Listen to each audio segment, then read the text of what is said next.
नव्या, ये दीदी, प्रमोद जी, ये नव्या, नव्या।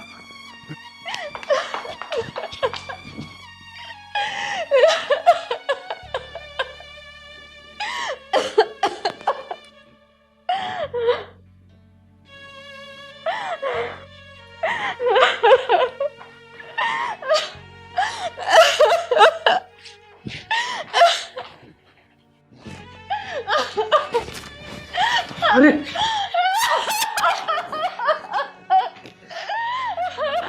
नव्या बेटा, ये क्या करने चली थी तू?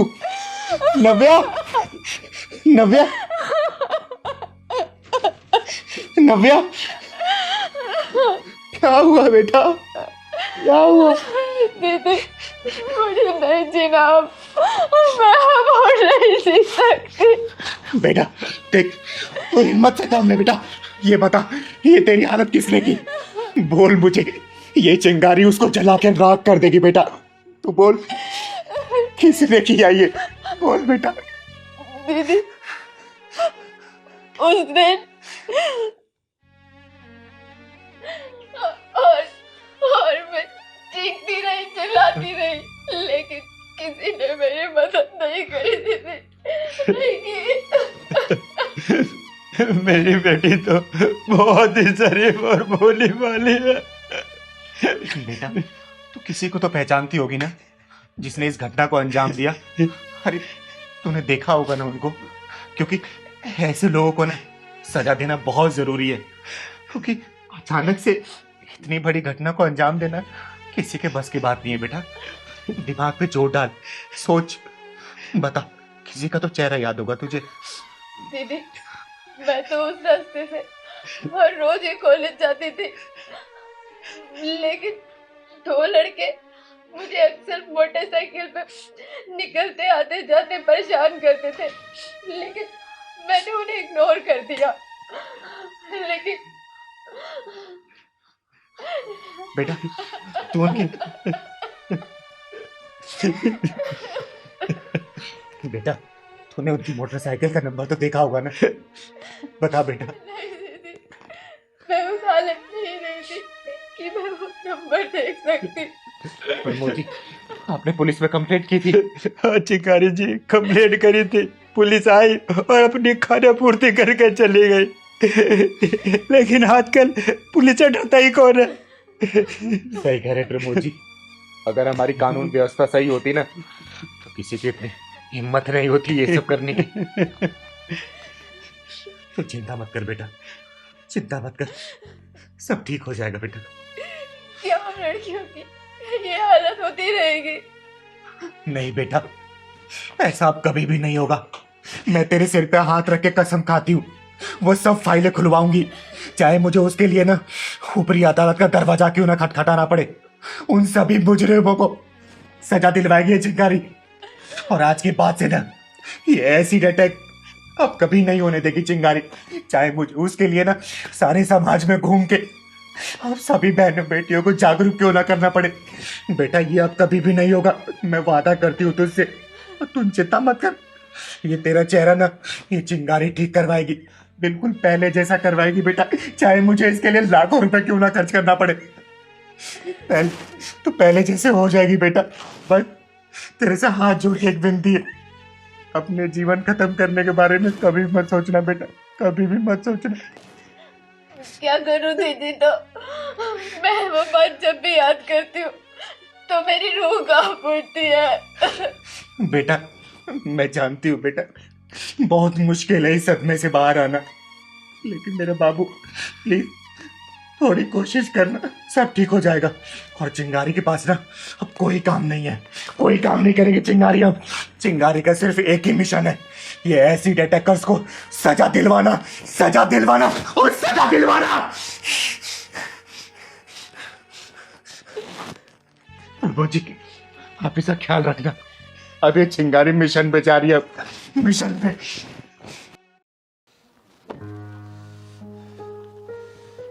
पहलवान, हाँ दीदी। इस बार की सर्दी ने तो आतंक मचा रखा है।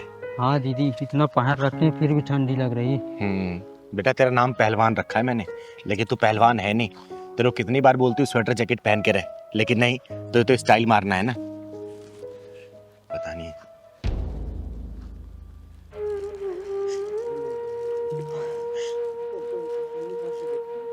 पहलवान, हाँ दीदी। इस औरत को देखना, ठंड में कैसे ठिठुर रही है। हाँ दीदी, और गर्म कपड़े भी तो नहीं पहन रखा और पानी में काम कर रही है। चल तो चलते हैं, अगर उसके पास कपड़े नहीं हुए तो कपड़े दिला देंगे उसको। चल तो।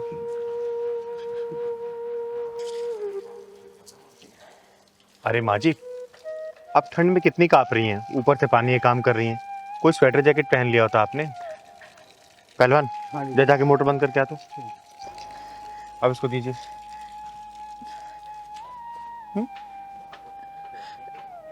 क्या करूं बेटा, काफी दिन से अपने बेटे को बोल रही हूँ एक स्वेटर ला दे।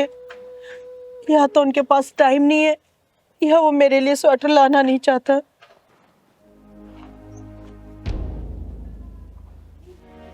अरे माँ जी, 2 घंटे हो गए हैं, आपसे अब तक पौधों में पानी नहीं डाला गया। मैंने कपड़े धो दिए, वो सुखा दीजिए। सुखा दूंगी बेटा, चाय पीने के बाद। चाय पी के? माँ जी, आप ना धीरे धीरे कामचोर होती जा रही हैं। और ये कौन नमूना है, किससे बात कर रही हैं आप?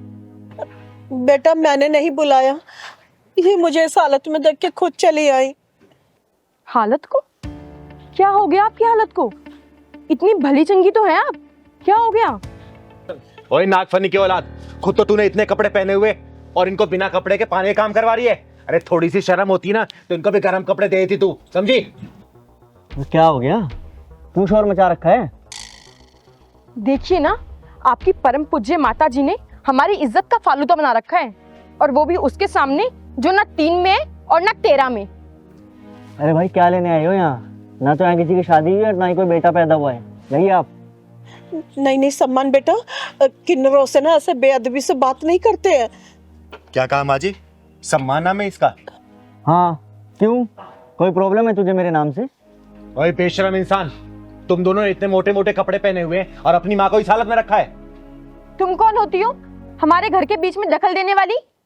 चिंगारे, चिंगारे किन्नर नाम है मेरा, और तुम जैसों को सबक सिखाने का काम करती हूँ। खुद तो ठंड में इतने मोटे मोटे कपड़े पहने, क्या इनको सर्दी नहीं लग रही होगी? बोलो। माँ जी, ये लो आप शॉल ओढ़ो। दीदी, नाम है सम्मान, काम है इसके घटिया वाले। सही कह रहा है पहलवान। अरे इनके पास सब कुछ है, ये पहनती नहीं है तो मैं क्या करूं? बेटा लाके नहीं देना, पर झूठ तो मत बोल।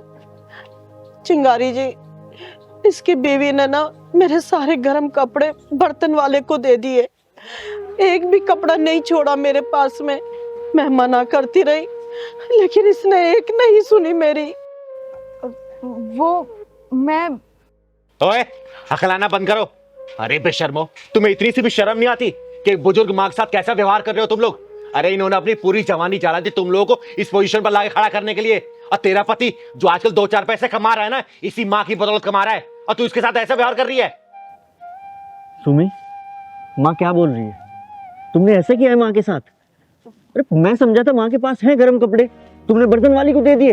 अरे वो जी, मैं तो अरे बेशर्मो, सर्दी में तुम इस माँ से पानी का काम करा रहे हो। अरे माँ का दिल इतना कोमल होता है ना कि बच्चे कितना भी अत्याचार कर ले, लेकिन माँ उफ तक नहीं करती। हर बार सिर्फ दुआएं देती है, बददुआएं नहीं निकालती। अरे माँ बाप तो वो फलदार वृक्ष होते हैं ना कि उनको ऊपर कितना ही पत्थर मार लो, कितने भी डंडे मार लो, लेकिन हर बार वो फल देते हैं, फल, समझे? चिंगारी जी, मुझे नहीं पता था सुमी ने माँ के साथ ऐसा किया है। मुझे लगा था कि माँ के पास है गर्म कपड़े। मैं बहुत शर्मिंदा हूँ चिंगारी जी। सुमी, माफी मांगो माँ से अभी। माँ जी, मुझे माफ कर दीजिए, मैंने जानबूझ के आपके कपड़े बेचे थे, लेकिन चिंगारी जी ने मेरी आंखें खोल दी हैं। अब मैं ऐसा कभी नहीं करूंगी, प्लीज मुझे माफ कर दीजिए। कोई बात नहीं बेटा, मैं ऐसी हालातों से बहुत बार गुजर चुकी हूँ। अब मुझे ना सर्दी और गर्मी का एहसास ही नहीं होता। नहीं माँ, हम अभी मार्केट जाएंगे और आपके लिए गर्म कपड़े खरीद कर लाएंगे। हाँ हाँ माँ, आप चलिए हमारे साथ। हाँ, और हाँ, मैं आऊंगी देखने।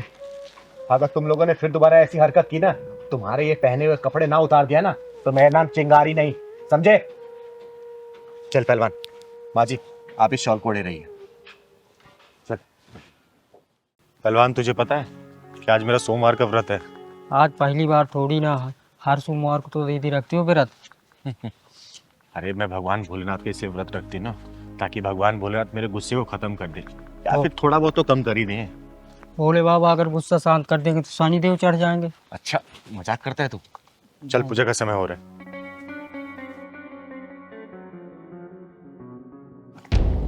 ओए हेलो, कहाँ जा रही हो मुंह उठा के? नीचे उतरो। अरे भगवान भोलेनाथ की पूजा करने जा रही हूँ, लेकिन मना क्यों कर रहे हो आप? परेशानी है, पूजा करनी है तो मंदिर के बाहर बैठकर करो, तुम अंदर नहीं जा सकती। लेकिन क्यों नहीं जा सकती? आज तक तो किसी ने रोका नहीं मुझे मंदिर जाने से। हाँ तो अब रोक रहे हैं ना, और आज के बाद तुम इस मंदिर में नहीं जा सकती, तुम्हारा प्रवेश बंद है। लेकिन ये तो बताओ, मंदिर में जाना हमारा क्यों बंद हो गया? हाँ हाँ बताओ, क्यों बंद हुआ हमारा जाना मंदिर में? वो इसलिए क्योंकि मंदिर में अधूरे लोग नहीं जा सकते, भगवान जी का अपमान होता है। आई समझ में बात? बहन, मुझे अधूरा बनाने वाले भगवान ही तो है, मैं खुद अधूरी नहीं बनी हूँ। और आप लोग कौन होते हैं मुझे मंदिर में जाने से रोकने के लिए? देखो, मेरा नाम सुनील है और ये मेरी वाइफ बिंदिया है, और इस सोसाइटी का प्रधान मुझे बनाया गया है, तो हमारे ही नियम चलेंगे। हाँ, और अब इस सोसाइटी के नियम बदल चुके हैं, केवल सोसाइटी के मेंबर इस मंदिर में जा सकते हैं, तुम जैसे ऐरे गहरे नहीं। हाँ तो तुम्हारी भलाई इसी में है, अगर तुम्हें पूजा करनी है तो मंदिर के बाहर करो या अपने घर जाके करो। भाई साहब, भगवान के मंदिर में कब से भेदभाव शुरू हो गया, बताएंगे आप मुझे? तुम्हारी समझ में बात नहीं आ रही क्या? जब तुम्हें बता दिया है कि ये मंदिर सोसाइटी का है, यहाँ सिर्फ सोसाइटी वाले ही पूजा करेंगे, तो तुम मान क्यों नहीं रही हो? भाई साहब, भगवान की बनाई हुई रचना पे सभी का बराबर अधिकार है, चाहे वो हवा हो, पानी हो या फिर सूर्य किरणें। अपनी नफरतों को सरहदों मत बांटो। अरे तालाब खोदने वाले इंसान को ये पता नहीं होता कि उसके तालाब में पशु पानी पिएगा, पक्षी पिएगा या फिर मनुष्य। अरे ऊंच नीच, नर नारी, किन्नरों में भेदभाव मत पालो, वरना प्रलय आ जाएगी, प्रलय। दीदी यहाँ से चलते हैं, ये लोग तो भगवान में भी कब्जा कर लिया है। अरे नहीं पहलवान, आज से पहले किसी ने मुझे यहाँ पूजा करने से मना नहीं किया, और ये कौन होते हैं मुझे रोकने वाले? देखो, सोसाइटी मीटिंग में यही तय हुआ था कि इस मंदिर में सिर्फ सोसाइटी मेंबर ही पूजा कर सकते हैं, कोई किन्नर या आउटसाइडर नहीं। तो आपकी भलाई इसी में है, या तो आप बाहर बैठ के पूजा कर लो या अपने घर जाओ। ठीक है भाई साहब, जैसे भगवान भोलेनाथ की मर्जी। नहीं आऊंगी आपसे अब मैं आप लोगों के कब्जे वाले मंदिर में। जय भोलेनाथ। चल पहलवान।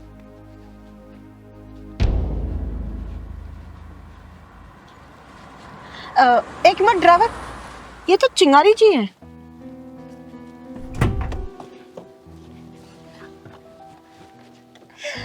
चिंगारी जी। रचना जी, ये क्या कर रही हैं आप?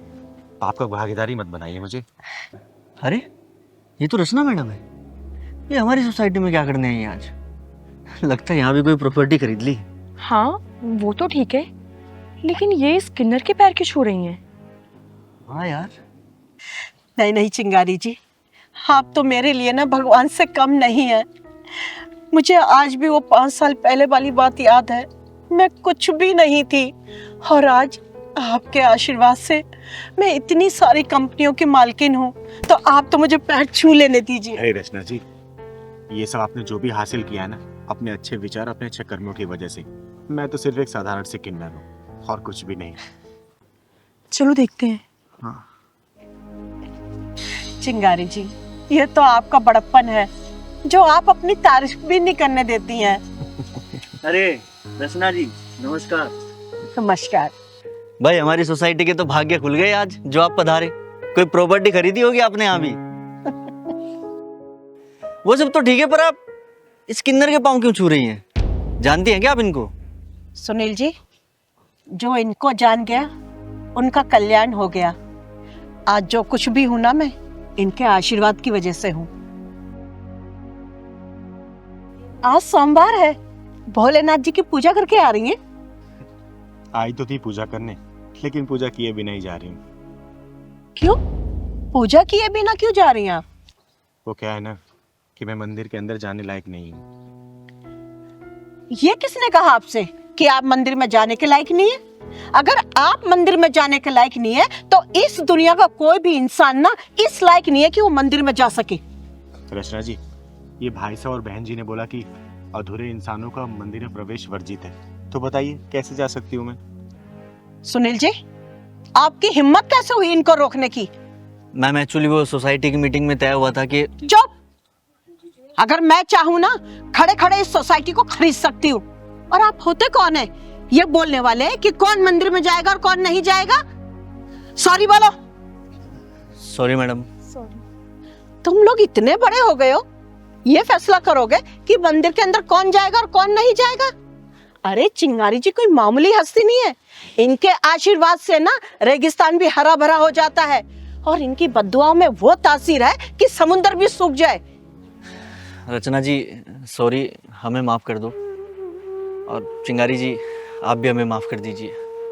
चिंगारी जी, हम अपने किए पे शर्मिंदा हैं, प्लीज हमें माफ कर दीजिए और आप पूजा कर लीजिए। सुनील जी, एक बात मेरी हमेशा याद रखना, अहंकार के पेड़ों पे नफरतों के फल लगते हैं। अरे हम किन्नरों गुजारे समाज से तो चलता है, हम इस समाज से कितना प्यार करते हैं, और आप लोग समाज के लोग हम किन्नरों को इस तरीके से दरकिनार करेंगे तो बताइए हम लोग कहाँ जाएंगे? आगे से किसी भी किन्नर का अपमान मत करिएगा, क्योंकि हम किन्नरों की दुआओं में भी उतना ही असर होता है जितना बद्दुआओं में। ठीक है? चिंगारी जी, इनको माफ कर दीजिए, बच्चे हैं, नादानी में भूल गए।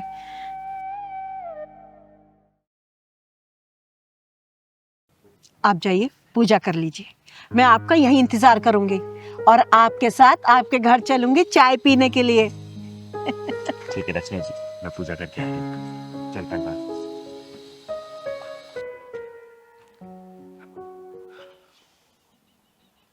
ये चिंगारी की चौपाल है, और चिंगारी की चौपाल में फैसला हमेशा निष्पक्ष लिया जाता है। यहाँ दूध का दूध और पानी का पानी किया जाता है। यहाँ पे झूठ और फरेबी के लिए बिल्कुल जगह नहीं है। बताइए देवदत्त जी, क्या परेशानी है आपकी? जी परेशानी मुझे अपने बेटों से नहीं है। हालांकि वो बात अलग है कि वो मुझे खर्चा नहीं देते, खाने को नहीं देते, लेकिन फिर भी मुझे शिकायत अपने बेटों से नहीं है। फिर परेशानी किससे है आपको? मुझे परेशानी अपने बेटों की माँ से है, यानी कि मेरी पत्नी से है मुझे परेशानी, जिन्होंने मेरे दोनों बेटों को अपने काबू में किया हुआ है, और दोनों बेटे मेरे हाथ से निकल गए हैं। ना वो मुझे खर्चा देते हैं, ना मुझे खाने को देते हैं। तो क्या आप अपने पत्नी और बेटों के साथ नहीं रहते? नहीं नहीं, हम सब साथ ही रहते हैं, सारा परिवार साथ ही रहता है हमारा। अरे जब साथ में रहते हैं, साथ में खाना खाते हैं, फिर क्या दिक्कत है? अरे चिंगारी जी, हम साथ जरूर रहते हैं, पर साथ में ये मुझे खाना नहीं खिलाते, मुझे खुद बनाना पड़ता है या मैं बाहर से लेकर आता हूँ। देविका जी, ये क्या कह रहे हैं आपके पति? जो बोल रहे हैं सच बोल रहे हैं? चिंगारी जी, इनको ना प्रॉब्लम इस बात से है कि मेरे दोनों बेटे जो भी कमाते हैं ना, वो सब मेरे हाथ में लाके रखते हैं, ये प्रॉब्लम है इनको। ये तो सही कहा आपने देविका जी, ये तो हर घर की कहानी है।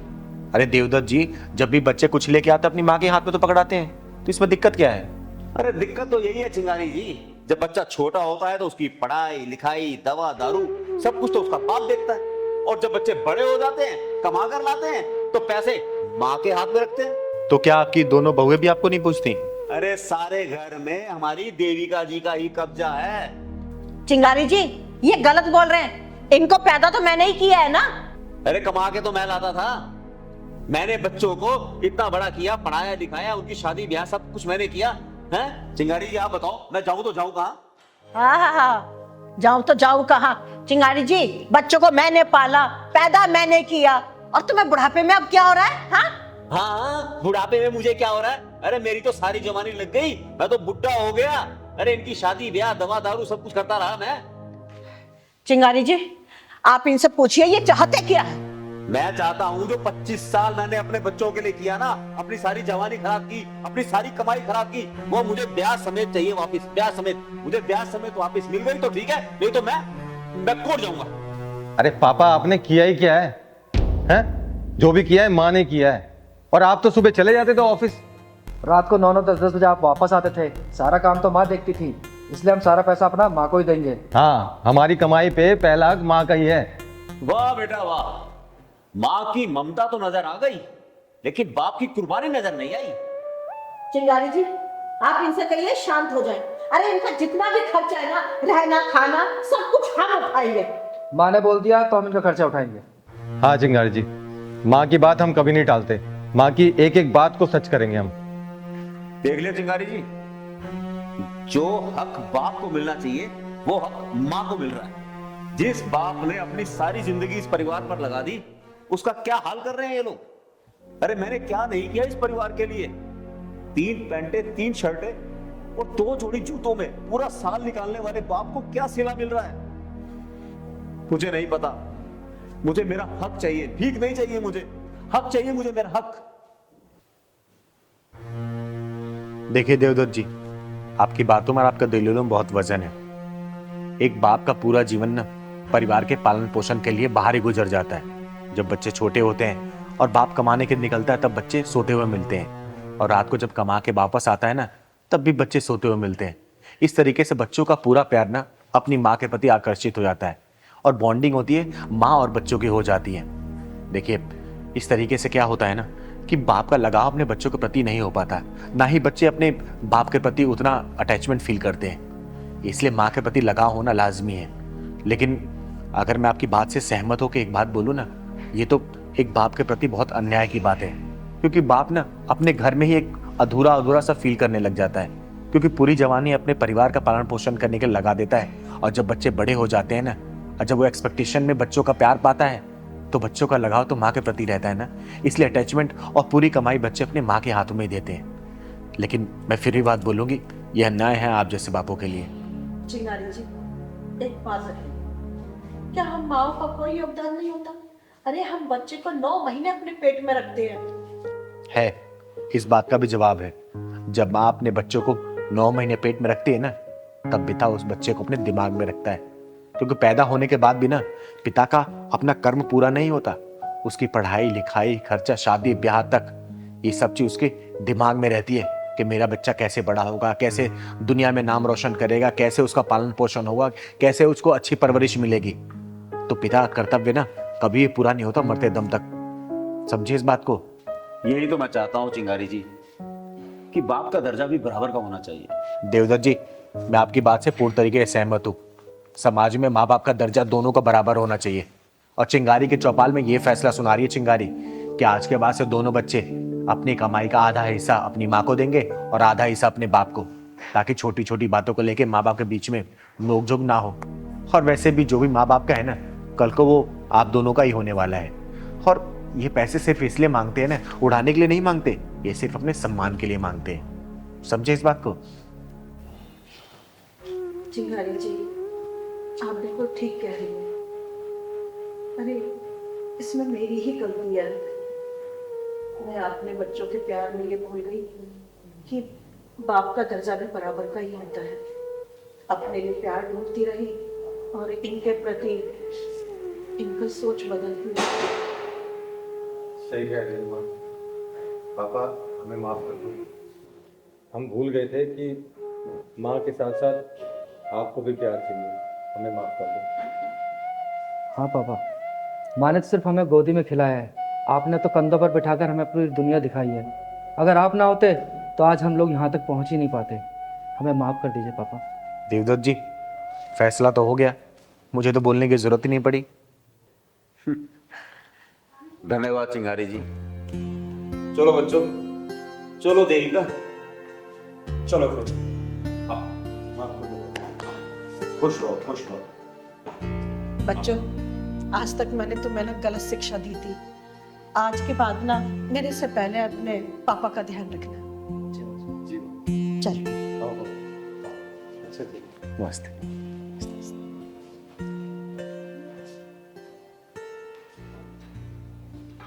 पहलवान, दूसरे आदमी को बुलाओ।